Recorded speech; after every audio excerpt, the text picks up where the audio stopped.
Hi everyone, welcome to this Facebook Live. The Ask Bess show today, why people overeat. I wanted to speak with this because it's the holidays, because a lot of eating is going on right now, and also a lot of people might want to look good for the holidays, might want to lose weight for the holidays, or might have New Year's resolutions to lose weight after the holidays. So welcome, Iodil, welcome, how are you? And welcome, Diane. Glad to see you. So, yeah, festive, happy holidays, everybody. Merry Christmas if you celebrate Christmas, and it's coming. We're not going to have a white Christmas here in Kansas. It's sunny right now. It's supposed to be like 50 degrees that day in Kansas. What's it going to be like where you are? Welcome, Marcy. Macy. The light's a little bright right here, so I'm trying to see accurately, and to wish you all happy holidays. So this Ask Bess show, I'm going to be talking today about why people overeat. I have been a detective of sorts for 30 years, uncovering why people do certain behaviors. And I've discovered a lot over this time working with myself, clients, and students. So I have some really, really good tips about why are people overweight. And I'll share that in a few minutes. But it is quite an epidemic right now, especially in this country. Why over 50% of people are overweight.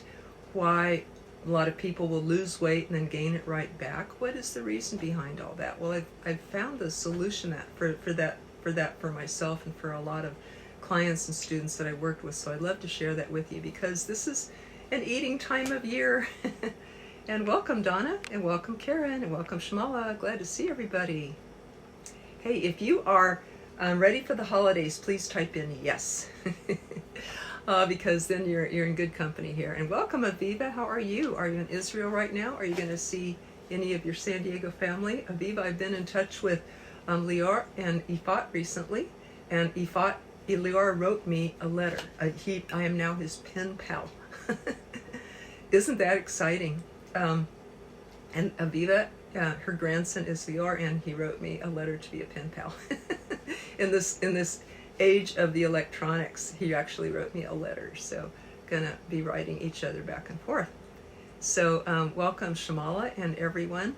Everyone on here is just beautiful people. Thank you for joining in, and love to hear what you're doing for the holidays. Also, please let me know what are you going to be doing for the holidays. Where are you going to be? I'd like to hear that too.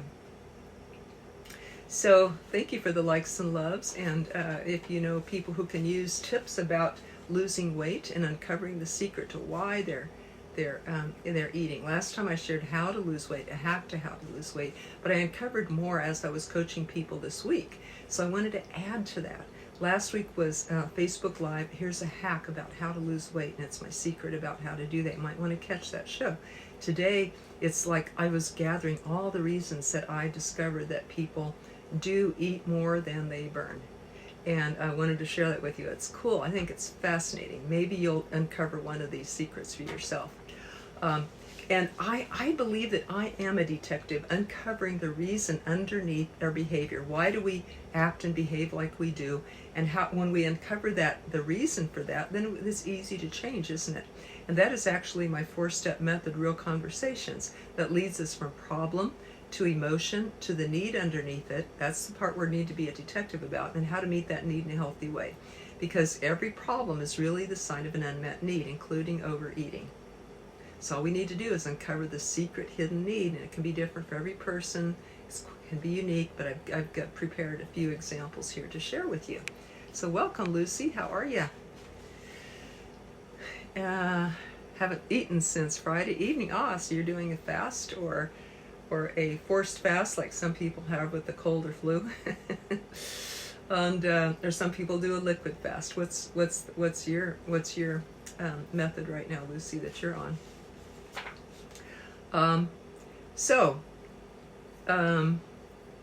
She says doing a fast. Yeah, actually I just did one too. It's a good time to give the body a rest and to cleanse.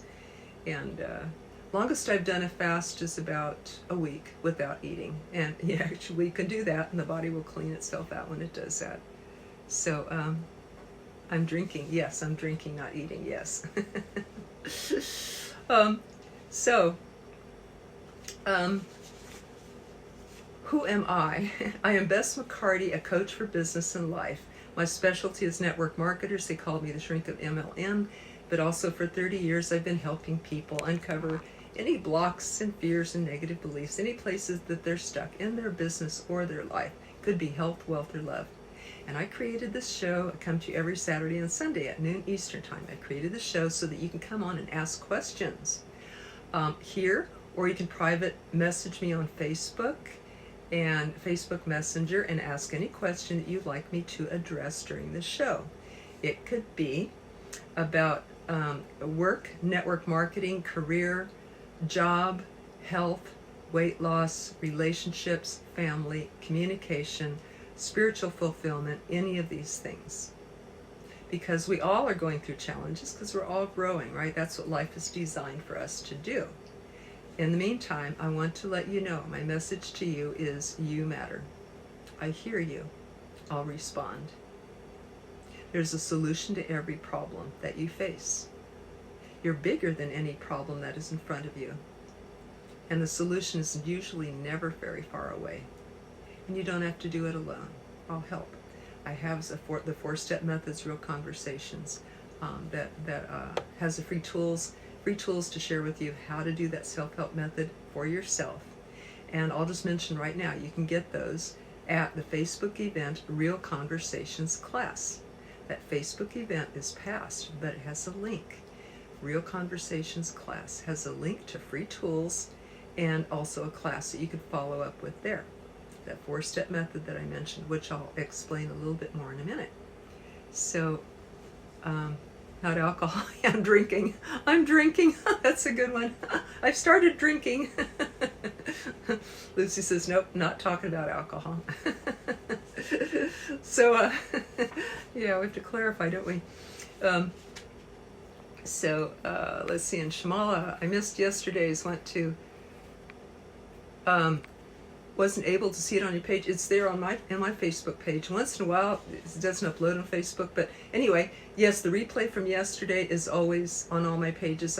I've never seen it fail to replay on the pages. So hope that you can find it. I'll send you a link, Shamala, when I'm done. Okay, I'll send you a link to the replay, but it's the same one that's on my page now. First time I've done a fast in about 20 years. Wow. Well, good for you. Lucy is into health, and when she does many things for her health. Lucy's also an archer, teacher, personal growth person, as a lot of the people on here are. That seems to be who watches. So let's get into the reason that people eat. Anyway, people overeat. You know, we all eat, right? But when do we eat more than we need to?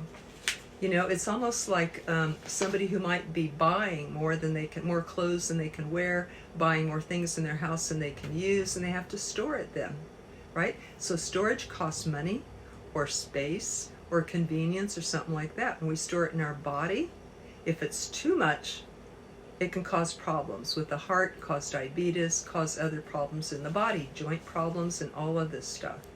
The body trying to store too much and carrying it around with us. Some people carry 30, 40, 50, 60, 100 pounds extra of storage around with them.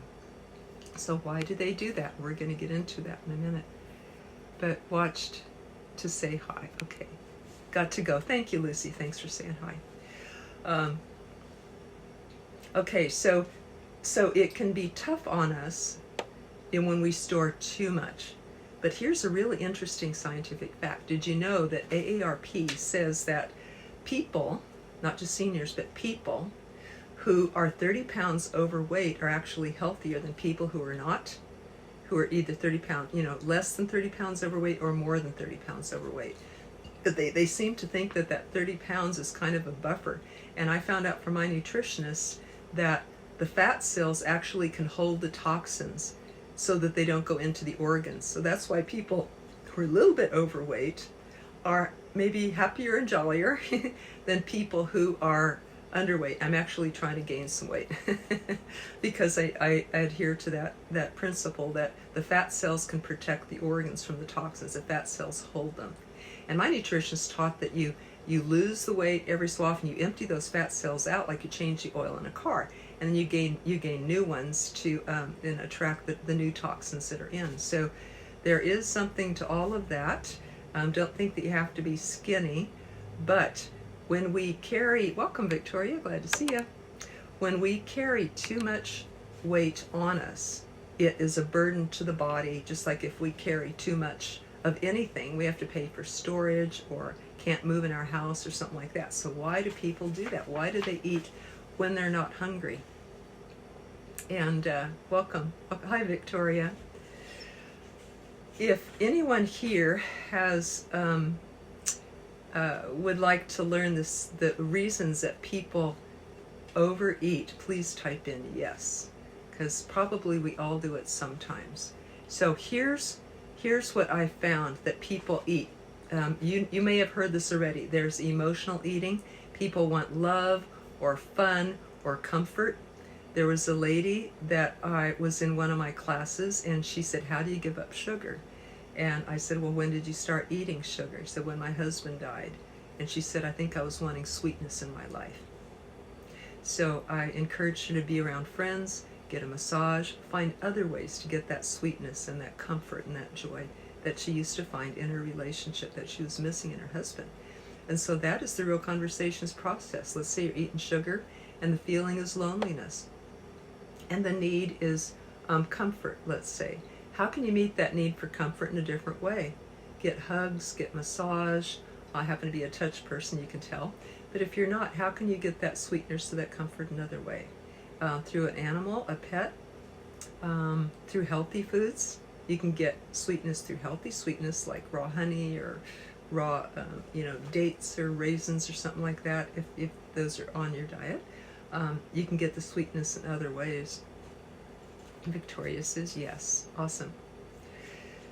So comfort can be one. Fun can be another one. People are really wanting fun. Maybe they're bored and they want some joy in their life, so they reach for food because that's real quick. How could they get that fun in another way? Can they see a funny movie? Can they learn some jokes? Can they be with fun friends? Can they go dancing? Can they do something that's fun for them that doesn't involve food? I'll tell you another reason that I found myself putting weight on is because I was cold in the winter. I would put extra weight on in the winter, or because I run colder than most people, because I'm thinner than most.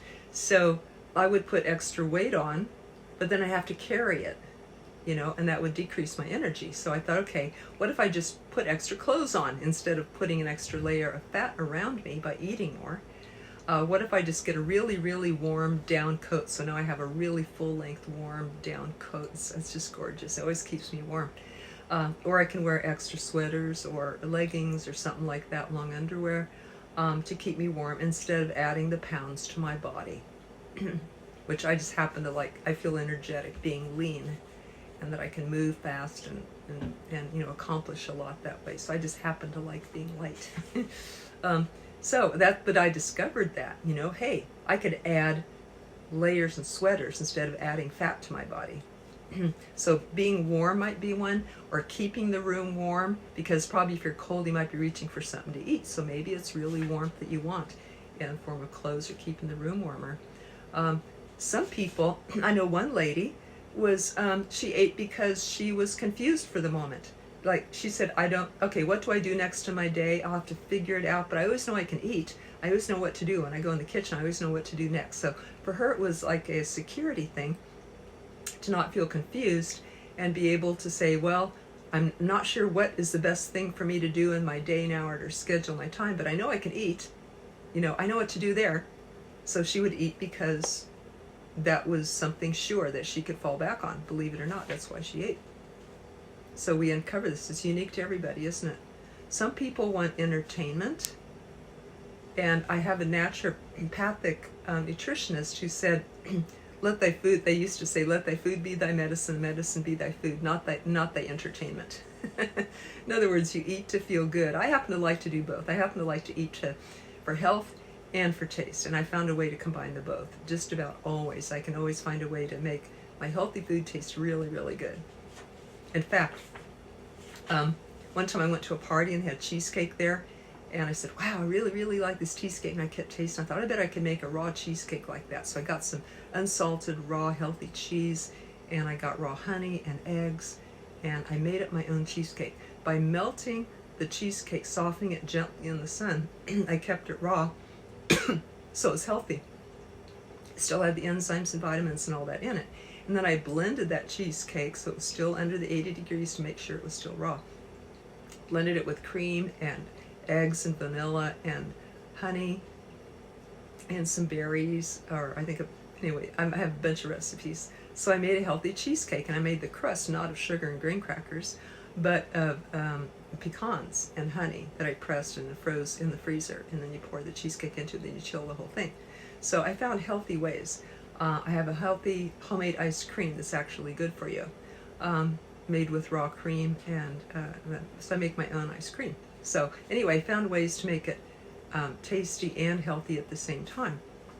But why people overeat? Because they can still overeat even healthy foods, right? They can eat too much.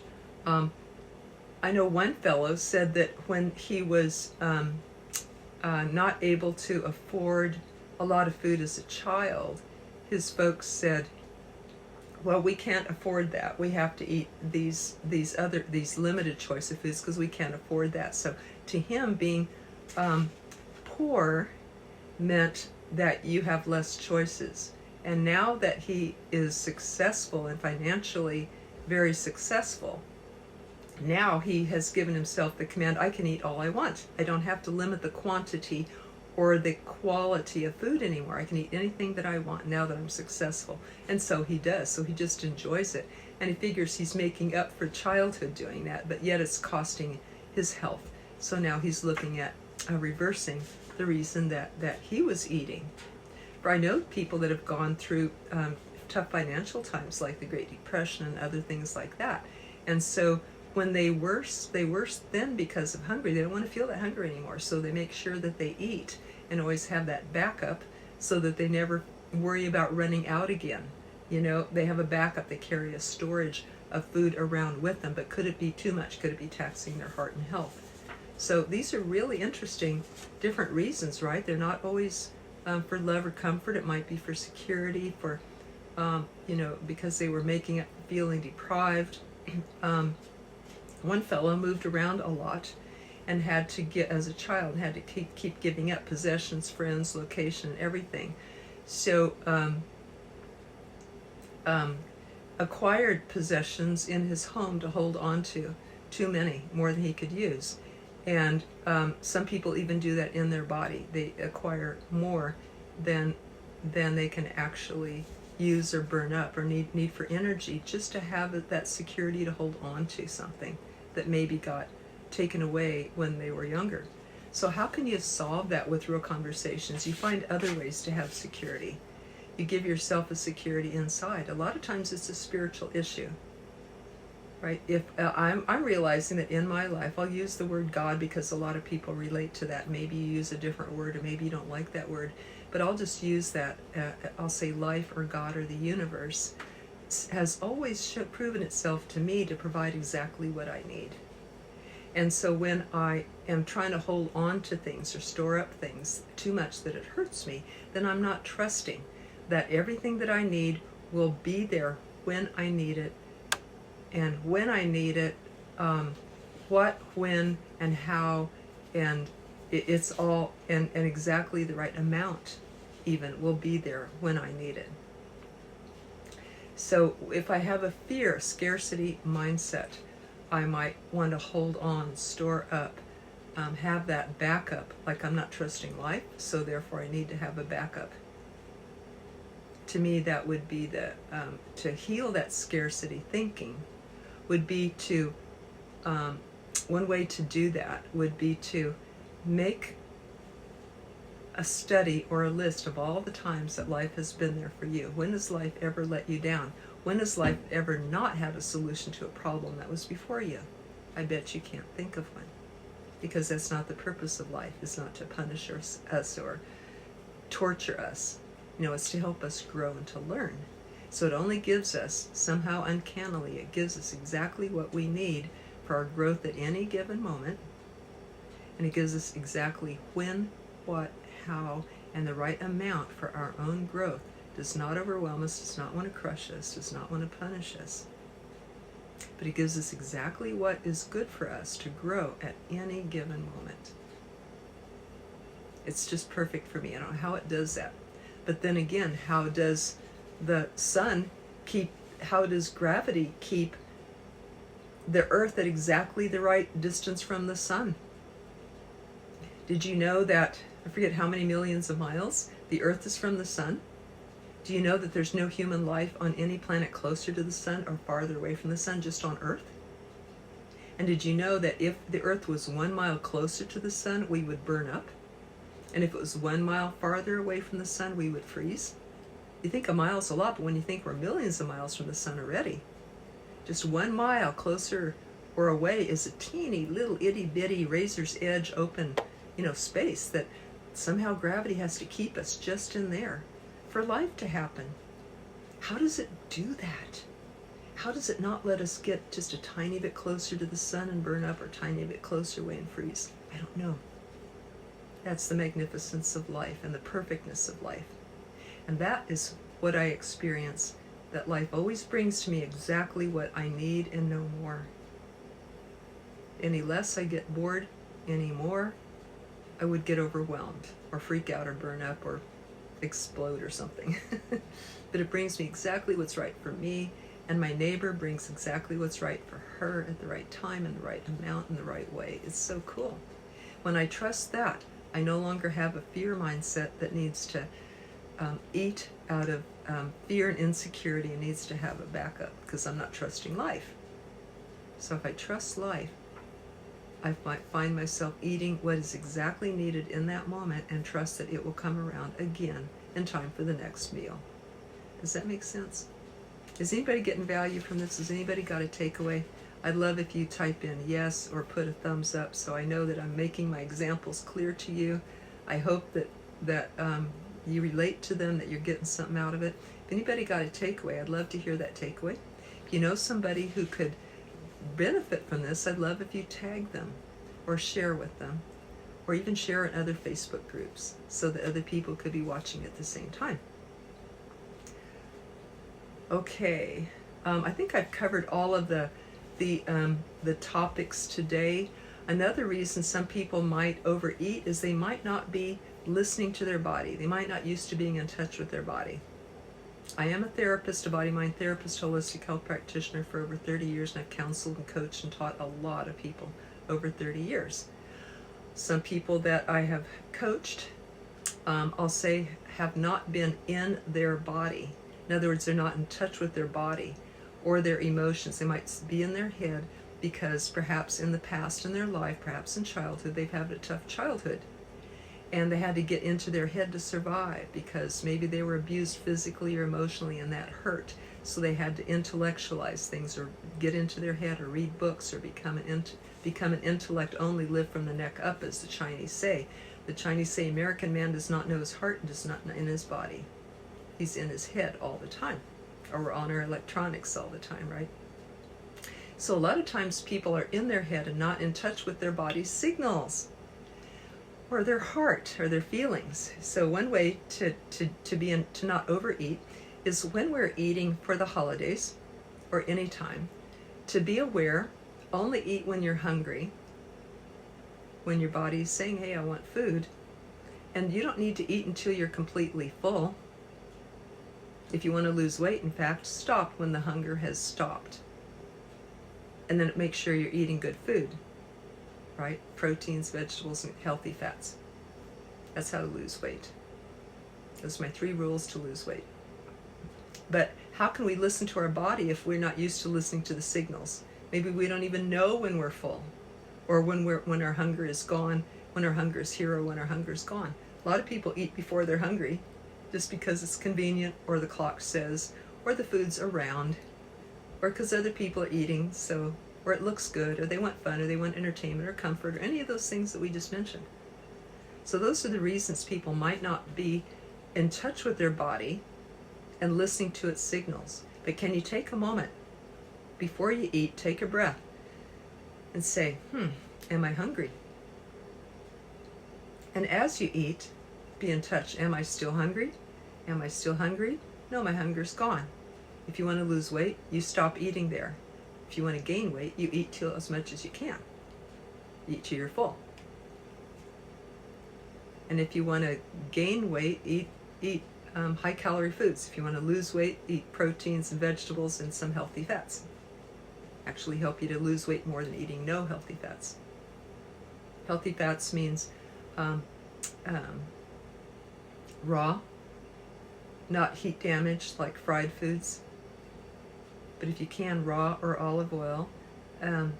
But healthy fats, to me, I get a lot of raw cream, butter,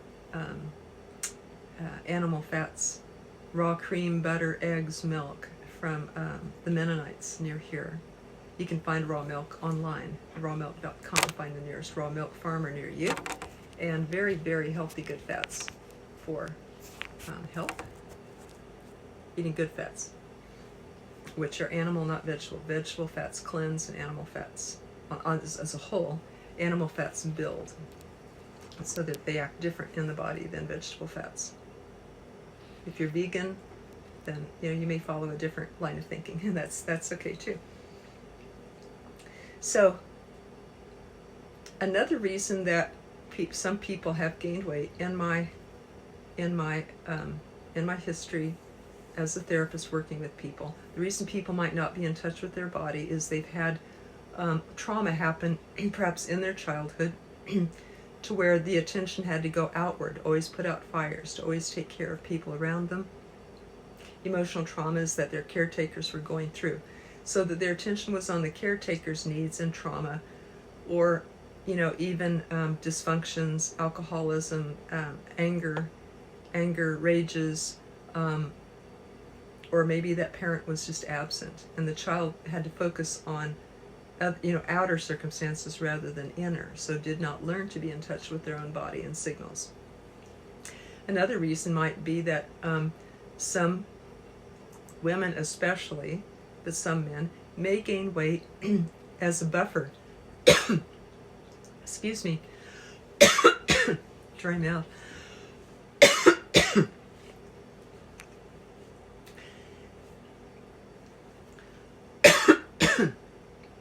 Should have some water here. But some of them, sad, they gain weight as a buffer to not being attractive to the opposite sex, because perhaps they've been sexually abused as children or abused, and they don't want to be attractive. They don't want to be sexually attractive, so they might gain weight to detract suitors or sexual attention. So of course therapy can turn that around too. Get it? And I do this with people. People seek me out for these reasons. If these 4 steps of real conversations help you, great.